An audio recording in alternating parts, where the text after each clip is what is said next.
my book, Growing into a Mature Marriage, on my YouTube channel, and I just wanted to stop for a second and have a little bit of commentary.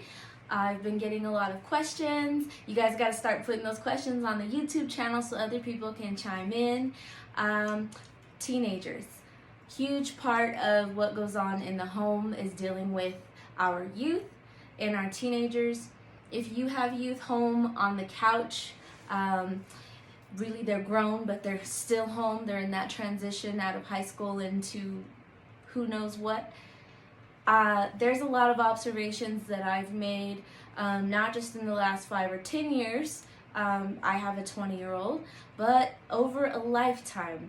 Some of us just have that observation gift where you start to pay attention to the patterns that you see in human behavior. And that's why I wrote a book, because the patterns were driving me crazy. I had to get them out on paper and share them with everyone else, because if you're going through it, someone 2 houses down is probably dealing with the exact same thing. So to address the issue of the teenagers, it is a very in-depth conversation. I covered a little bit of it in the last couple videos that I made, reading chapters, preschool, kindergarten, and first grade. Teenagers on the couch. It starts when they're really young. Instilling work ethic into our children is vital if you want them to not be a burden on you later. The reasons for this is because working with your hands and producing an income, producing food on the table, producing anything makes you a productive person, which in turn gives you a self-esteem and a self-worth. Our kids are learning who they are as they grow up, and I think it is a huge misconception as the parents to think that as children they will discover on their own and find on their own who they're going to be and find their path.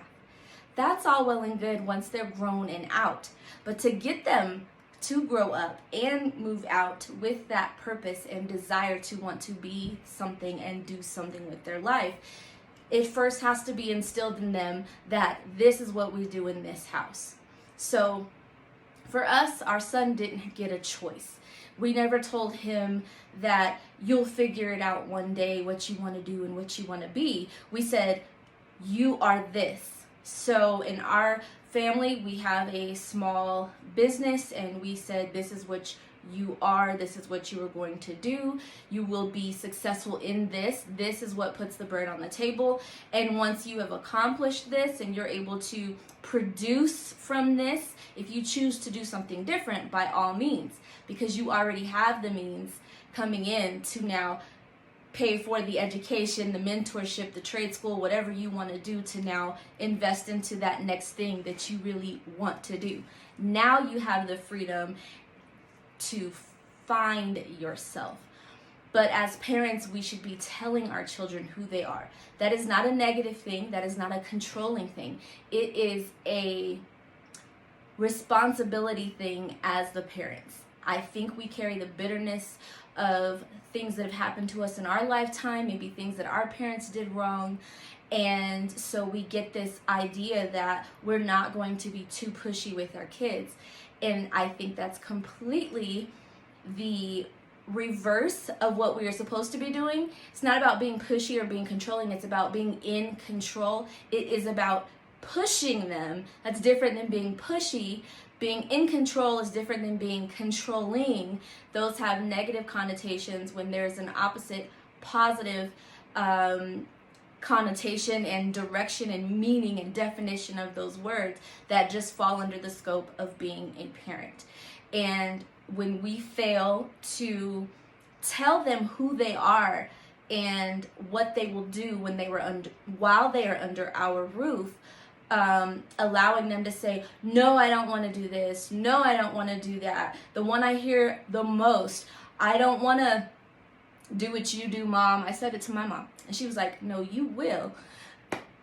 So my mom has a trade, and she's like, you're going to go to trade school. And I was like, I don't want to do that. And she's like, well, you will do this because you're still living in my house. And I went and I got the trade. And so we did the same thing to our son. My husband had the exact same idea about what it means to raise someone who will go out and be productive and have that work ethic and that self-esteem about them, that it all has to do with not letting them sit around and think that that is life.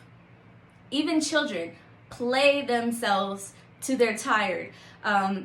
But if they're just sitting on the couch watching TV, movies, playing video games all day, it's not a healthy situation. Not only for their bodies physically, but it's not healthy spiritually, it's not healthy mentally. So we need to be having them work from as young as they can possibly be working. When I say working, I'm not talking about, the sweat off their back moving bricks, although that is something to incorporate once they get old enough, especially with young boys. You need to keep them busy. They need to be going to bed tired every single night. You're dealing with things where they are distracted, they're getting into fights, they're causing trouble, they've got too much time on their hands. This is something me and my husband have felt for a long time. I'm happy it was something that we did agree on, because in marriages, a lot of arguments, a lot of complications come from the disagreement between the two parents on what it takes to raise a person. And then we came to a point in our life where we found a teacher, an awesome rabbi. Shout out to our rabbi, Rabbi Ralph Messer. We love you. Who corroborated all of these things that we had always caught so much flack on, and said, no, this is it. And we're like, finally, we found a teacher who's actually teaching what we've been fighting for so long. So that just put a stamp on it, and we became even more persistent. And at that point, our son was about 12 years of age. And so we just put it on full grind. And our son is grown. He's moved out. He is happily married. He is a father and a husband, and we are close. People jump to assumptions when they hear the surface story, not knowing the backstory. Oh, well, that must mean you pushed him too hard, or you forced him, or now he probably doesn't like you guys. And it's not that at all. We're best friends. What actually happens when you see the dissension and the bitterness with adult children and their parents is probably because the parents did the opposite. And I can say this, like I said, from a lifetime worth of observations, and I'm grateful my brain works that way, to see all of these scenarios playing out over and over and over and over again in all these different people's lives, and seeing that we're not special. We're all having the same experience and choosing, one of two paths, really. And yes, I see it that clearly, but that's what makes me an author. If I thought there was a million different ways to go with things, I would be too scatterbrained to make up my mind to be able to teach and lead and try to help you out of what you may be going through. So if I sound very confident and assured of myself, it's because I've seen it work. So if they're young and they're small, love them to death. Tell them who they are. They're beautiful, they're talented, they're amazing, they're respectful, they're friendly. Tell them that that's who they are. They are a hard worker, and then hand them something to work on. Have them do chores. Do not pay them to do chores, because when they move out of your house, if you can get them out of your house, now that you've got that type of mentality in them, I'm going to get paid for doing normal stuff that's part of living, that's free. That's a whole other tangent. You're creating a monster. I go into depth about these things in my book. My book's available on Amazon, Growing into a Mature Marriage from Kindergarten to College. I will be reading to you in the next video. We're moving on to the next chapter, so you can put in some earphones and listen along. So if they're young, instill in them who they are, all the positives, all the positive attributes of a person. In every Successful, happy, joyful, friendly, loving, unselfish person are the exact same attributes. And those are the things we need to instill into our children. They're not the center of the universe. There are other people in the world, care about other people's feelings. And to just tell them those things and say those things is not enough. We have to back up everything we tell them about who they are with actions and allowing them to see us model those behaviors. One quick example that I can think of all the different techniques we used with our son is at one point we bought him a brand new BMX bike, something he had been asking for a very long time, with all of the upgrades on it for doing tricks and so on and so forth. And he got in trouble.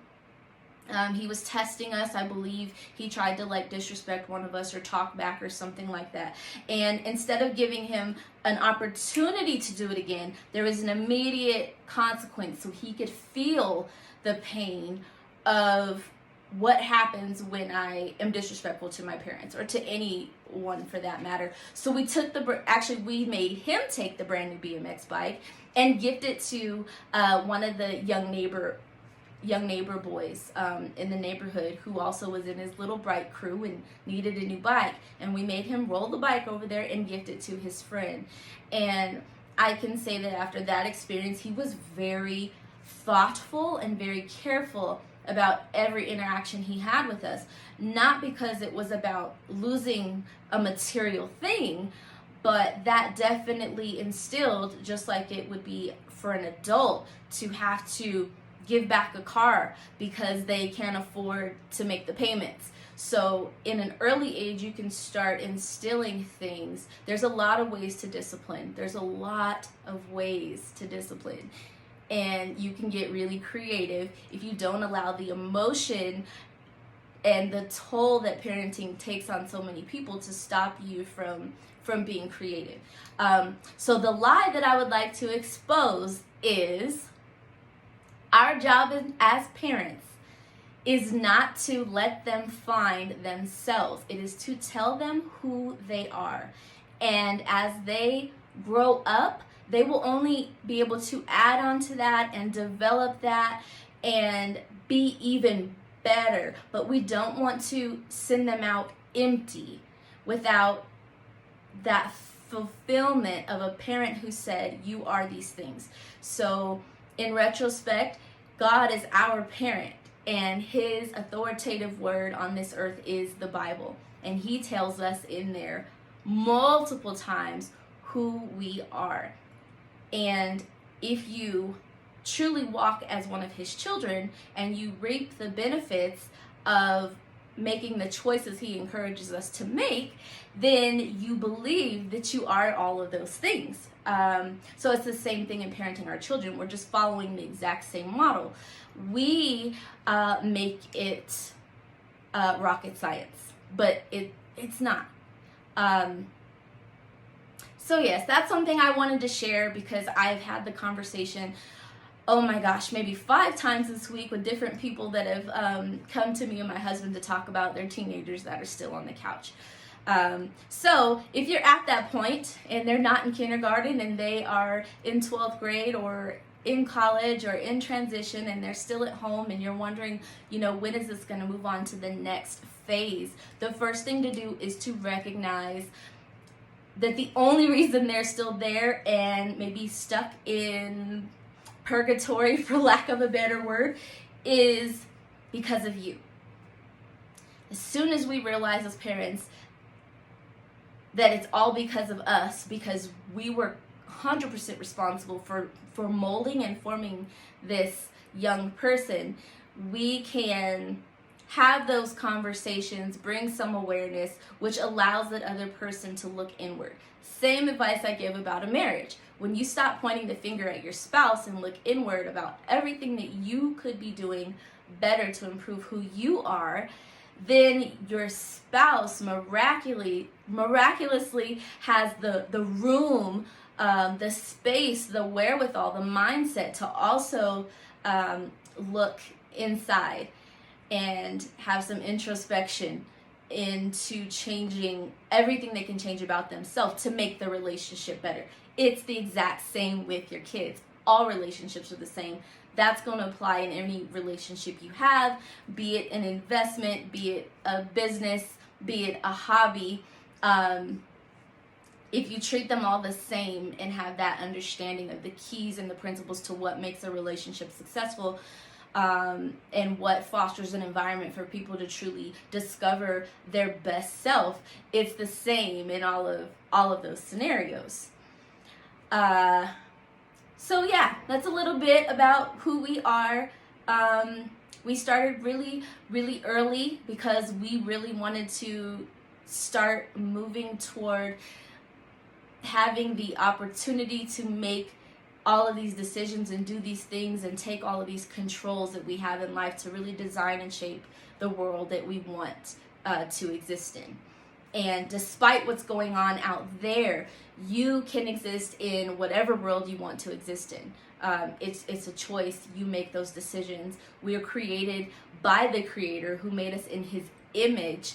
And researching further into the word image, it's more of a function, not so much of I look like the Creator, a literal understanding of physicality, but more of a functionality in that just like the Creator thought something and then spoke it into existence, we also have that same capability. We're all little creators, and we can create people, not just biologically, but once we physically created the person, we now can form them and mold them by being their, I don't want to say they're gods and freak people out. I know that's going to give me a lot of comments in this bottom. There's only one God, but it's just a model. It's a type and shadow that they would look to us the way we look to our parents or to our Father.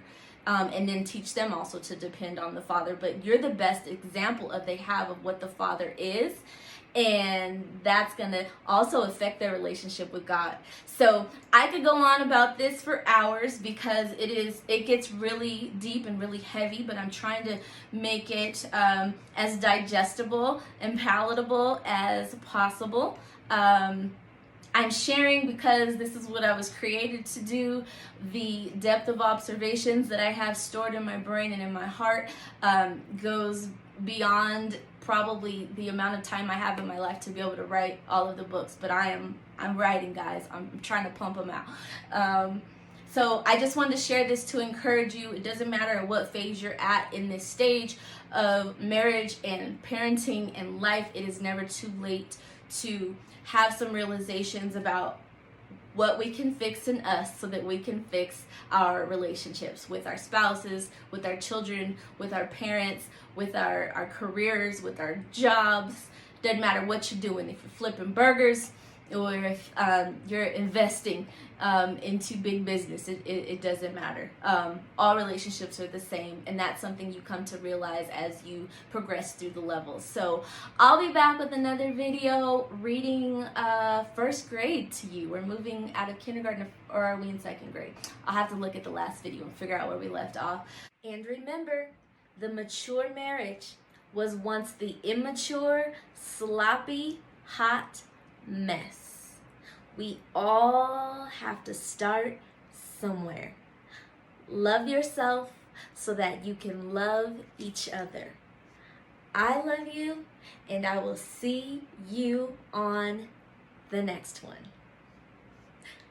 Bye, guys. Those are my clear-cut concepts. Leave your clear-cut comments below.